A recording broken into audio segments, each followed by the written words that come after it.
Integrity, this is Houston. Are you ready for the event?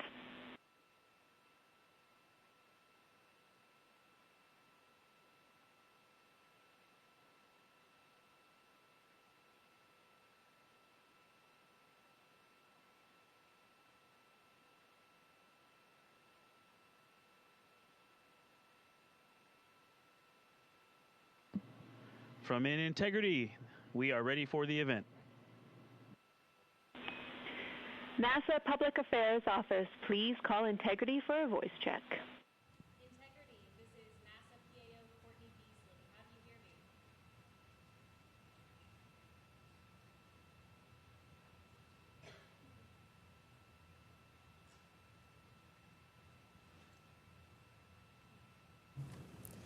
Integrity, this is NASA PAO Courtney Beasley. How do you hear me?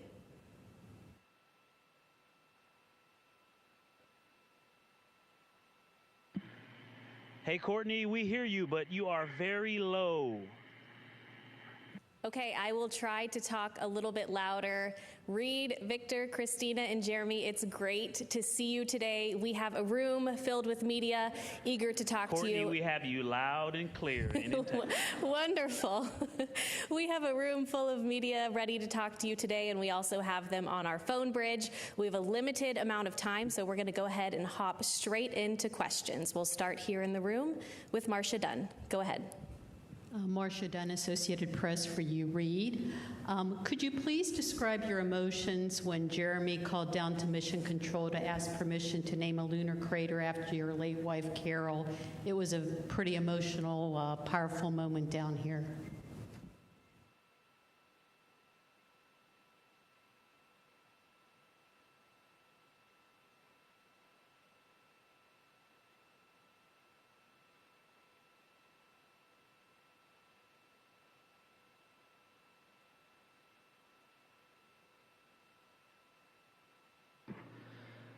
Marcia, it was a powerful moment up here as well. My crewmates approached me when we were at Kennedy in quarantine, and they said, hey, the three of them had talked, and they would like to do this.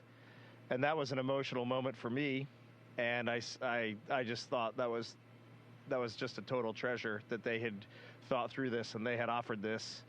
And I said, absolutely, I would love that. I think that's just the best. And I said, but I can't give the speech. I can't give the talk. And Jeremy, the kind of guy he is, he said he would do it. And it was getting emotional there. And I think when Jeremy spelled Carol's name, Carroll, I think for me, that's when I was overwhelmed with emotion. And I looked over and Christina was crying. I put my hand down on Jeremy's hand as he was still talking. It was right there on that rail. And I could just tell he was trembling, and we all pretty much broke down right there. And just for me personally, that was kind of the pinnacle moment of the mission for me. That was, I think, where the four of us were the most forged, the most bonded, and we came out of that really focused on that day ahead. I think that was a very caging moment for the four of us. Thank you for that question, and it was a great moment. We'll take our next question in the room here from Joey. Go ahead. Thanks. Joey Roulette with Reuters. I'm curious, Reid, and for anyone else who wants to answer it, how has this mission changed you guys personally and your views of the moon? These photos make it look kind of intimidating and beastly, and just curious to hear your thoughts on how you guys have also changed during this mission personally. Thank you.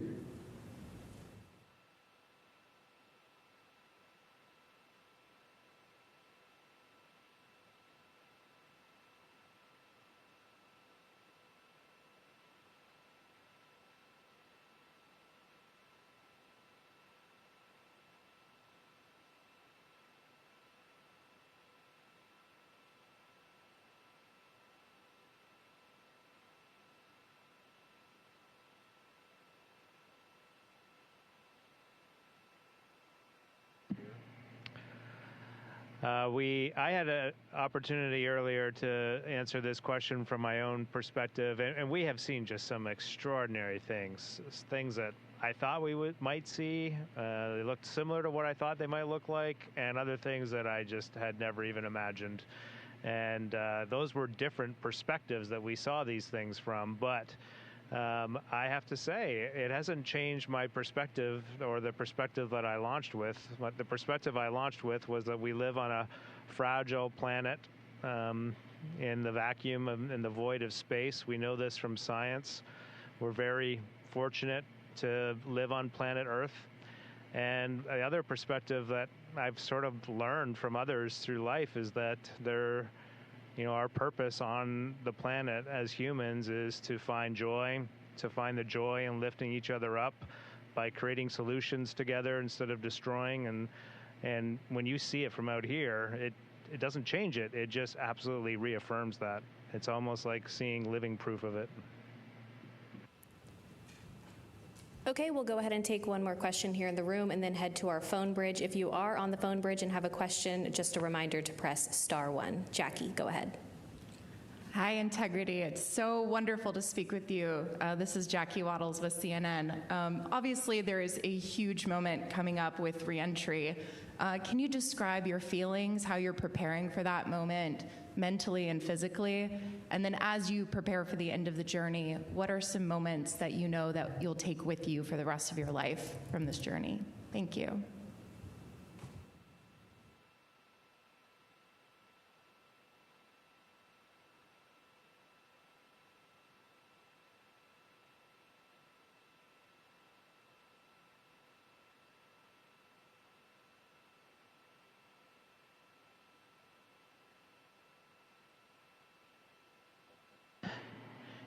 It started off sounding like an easy question for me to answer, and then it got really big. But I guess the entry thing, I'll be honest and say I've actually been thinking about entry since April 3rd, 2023, when we got assigned to this mission.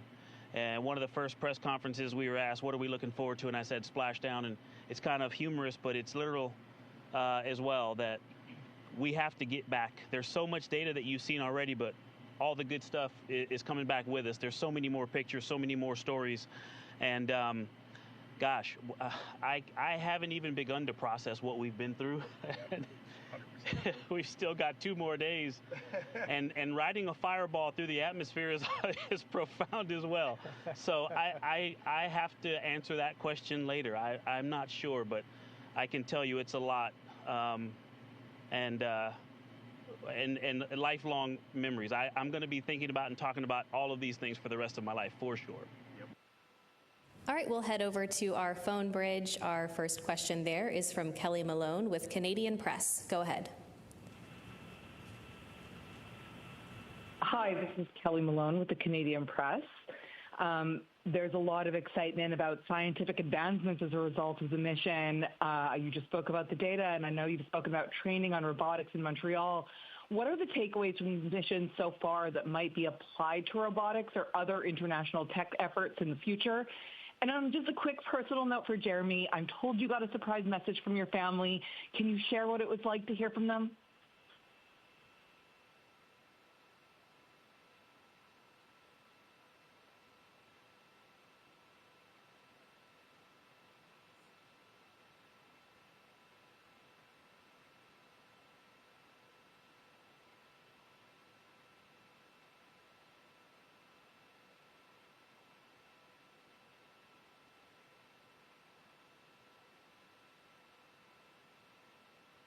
Advancements in robotics?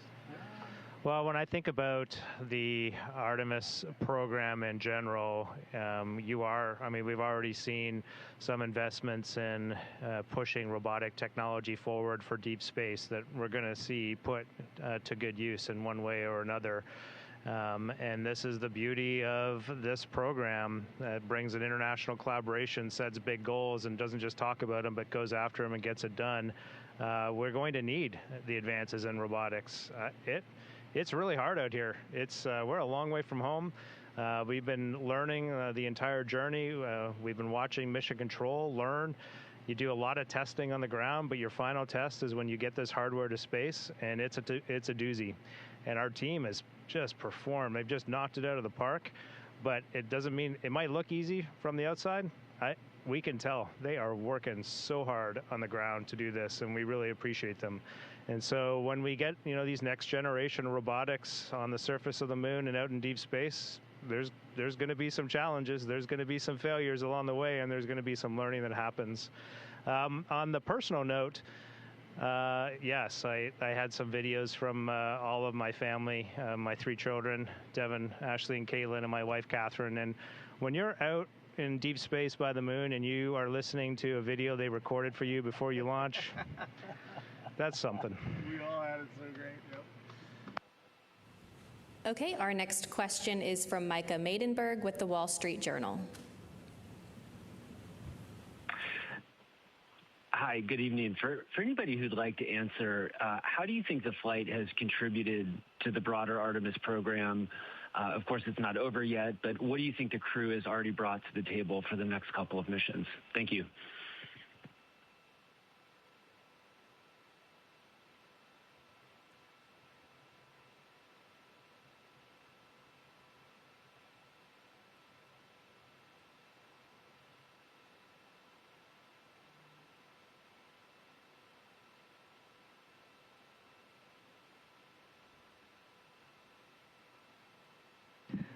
Well, I love this question because part of our ethos as a crew and our values from the very beginning were that this is a relay race. In fact, we have batons that we bought to symbolize physically that. We plan to hand them to the next crew, and every single thing that we do is with them in mind.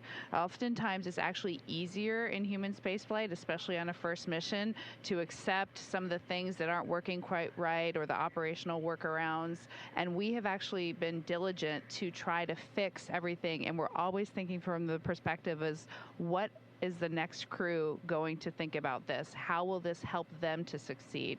So manual piloting the vehicle, making sure that the procedures and the processes for making everything work are all as they should be. Then there's the human side of it. How are our provisions? How are our food? How is the human system working in here? Taking the time to do all of the developmental flight test objectives that have been scheduled. So both in the vehicle and all in the last 3 years, we've really just worked to make sure that they are set up for success, and that's all of the teams, not just the crew, but the flight control teams, the mission engineering rooms, the launch teams, everyone. We've done our best to bring folks together and to make sure that we can be the best we can be. Obviously, just testing, putting humans in this vehicle is the easy thing to see, and we hope that we've capitalized on that and made it as much as it can be for our time here. Our next question is from Alex Wilson with the Weather Channel. Hi, guys. Thank you so much for your time. You're space experts, yet time and time again, we've heard you amazed by things that you've seen on this mission. So what has been the biggest scientific surprise or discovery for you?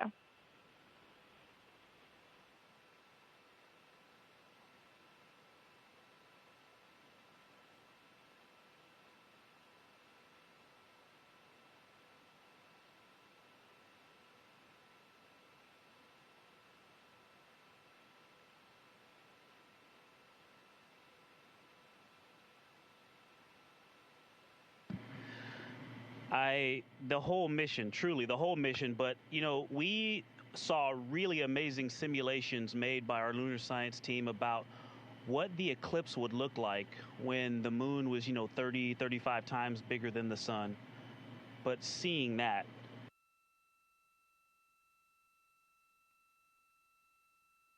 communications, we should be regaining them here.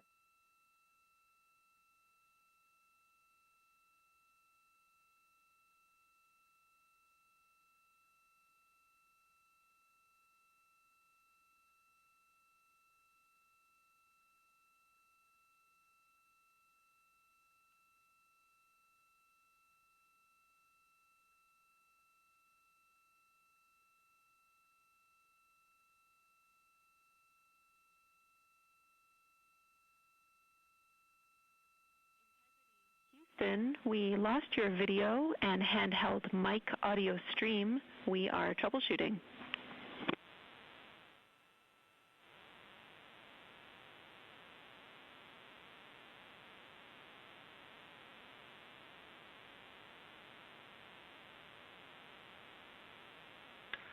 All right, Jenny, we see the issue and we're correcting it. We'll probably need about 30 seconds and then we should be streaming again.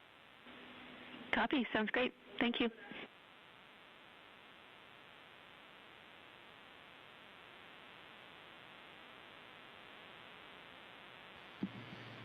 Okay, comm check. How about now? Are we back with you? And Jenny, how much of Victor's answer did you hear? Yeah, we have you back, video, and the handheld mic seems to be back up too, and Victor should repeat his answer. Over to PAO.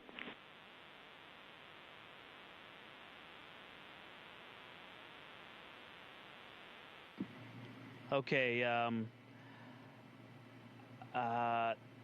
the thing that we saw that really surprised me the most is we trained to view the eclipse from the far side of the moon, or after going beyond the far side of the moon. We saw great simulations made by our lunar science team, but when that actually happened, it just blew us all away. I mean, you heard the reaction real time.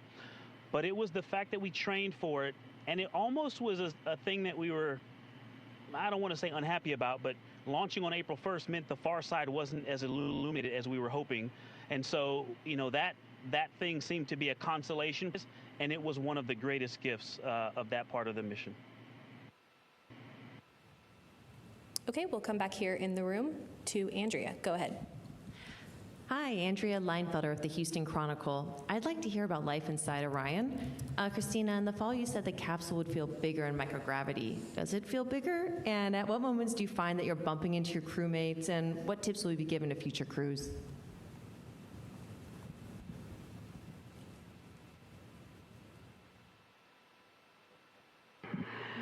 Wow, we have loved living in Orion, and in fact, we've all said that sometimes you can forget where you really are because we're in this small space that just gives us everything we need. But the answer to your question is yes, it is bigger in microgravity, and yes, we are bumping into each other 100% of the time.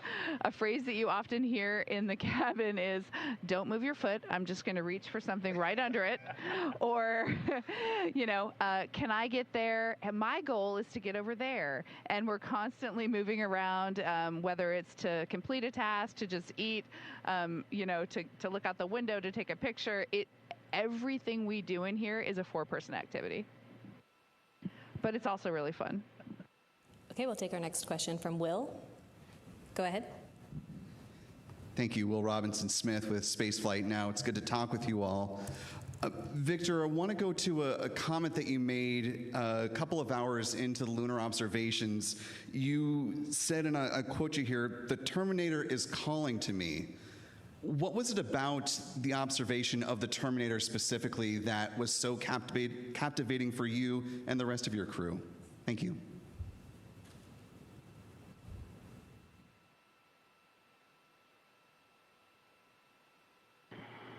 One being 3,500 miles from it. I mean, it was so big, and now it wasn't an image on a screen, but it was all of the things we had talked about in training, the terrain, how you can see features based on how high they are above the surface and how low things were. And there were holes that, you know, craters that appeared to just be endless bottomless pits, and then peaks that seemed to be, I couldn't tell how high, but you could just really get a sense of the relief down on the surface. And to look down on it from so close was, or over at it from so close was just, it was hard to describe. You know, when you are in an airplane flying back past, you know, Flagstaff, you're looking out the window trying to, you know, identify Meteor Crater, or looking out trying to find the Grand Canyon. And this was the same thing. But imagine if you had seen Meteor Crater or the Grand Canyon for the first time. Our next question is from the phone bridge from Lauren Grush with Bloomberg. Hi, so great to talk to you for. You know, the world has been watching along with your journey with such enthusiasm and joy. Do you have any sense or feedback of how your mission has reached the masses back on Earth? And does that influence you at all when you speak and narrate your journey?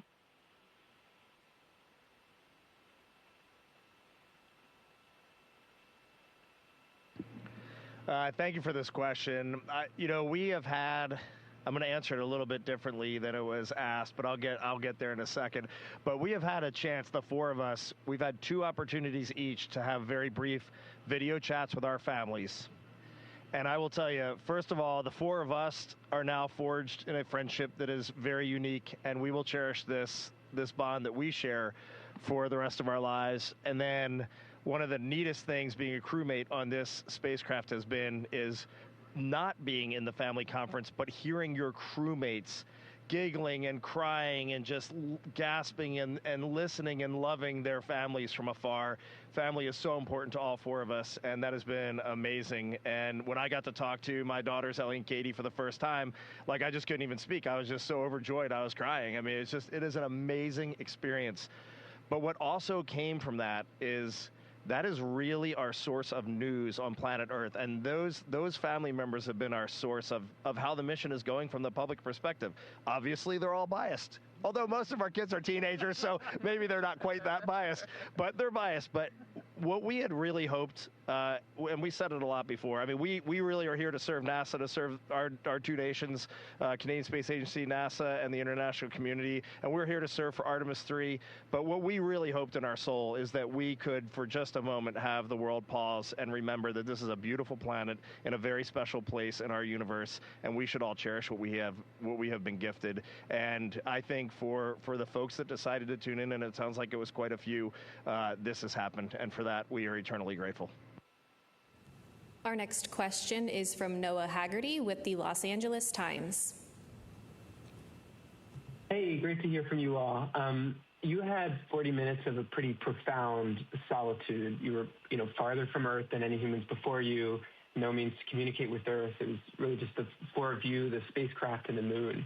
Can you talk us through what that moment felt like?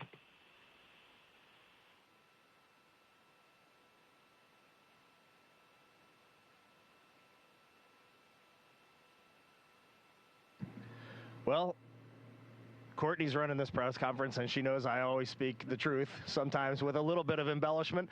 But I will tell you exactly as it went. When we watched that Earth eclipse behind the moon, wow, I'm actually getting chills right now just thinking about, my palms are sweating. But it is amazing to watch your home planet disappear behind the moon. You could see the atmosphere. You could actually see the terrain in the moon projected across the Earth as the Earth was eclipsing behind the moon. It was just an unbelievable sight. And then it was gone. It was out of sight. And we took a moment here. We had a lot of scientific work to do right there. That was probably the most critical lunar observations for our geology team. But the four of us took a moment. We shared maple cookies that Jeremy had brought, and we took about 3 or 4 minutes just as a crew to really reflect on where we were, and then it was right back into the science. And it is a surreal feeling, but we had a lot of work to do too, and I think that kept our focus. And so it's only come like later, and we still haven't even begun to reflect on this mission. We had a little bit of a light work day yesterday, and we were starting to journal and reflect a little bit. And there's a lot that our brains have to process. Human minds should not go through what these just went through, and it is a true gift. And we have a lot that we just need to think about and journal and write, and then we'll get the full feeling of what we just went through. Take our last question here in the room. Go ahead. Hello, Artemis crew. This is Rebecca Morell from BBC News. Now you're almost home. What will you miss most about being in space, and what won't you miss at all?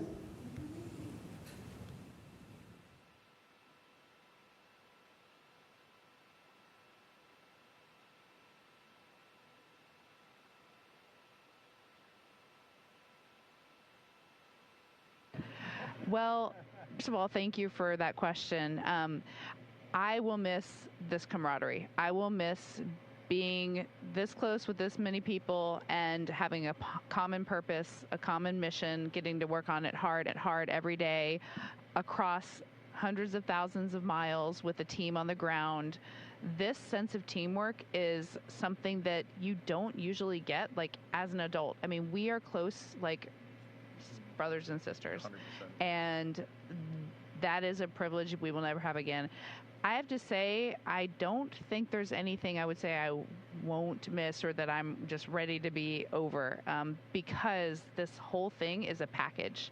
We can't explore deeper unless we are doing a few things that are inconvenient, unless we're making a few sacrifices, unless we're taking a few risks, and those things are all worth it. All right, that's unfortunately all of the time we have for today. Reid, Victor, Christina, and Jeremy, you have captivated the world through this mission. We're all watching, we're all cheering you on, and we can't wait to welcome you home in a few days. Thanks for joining.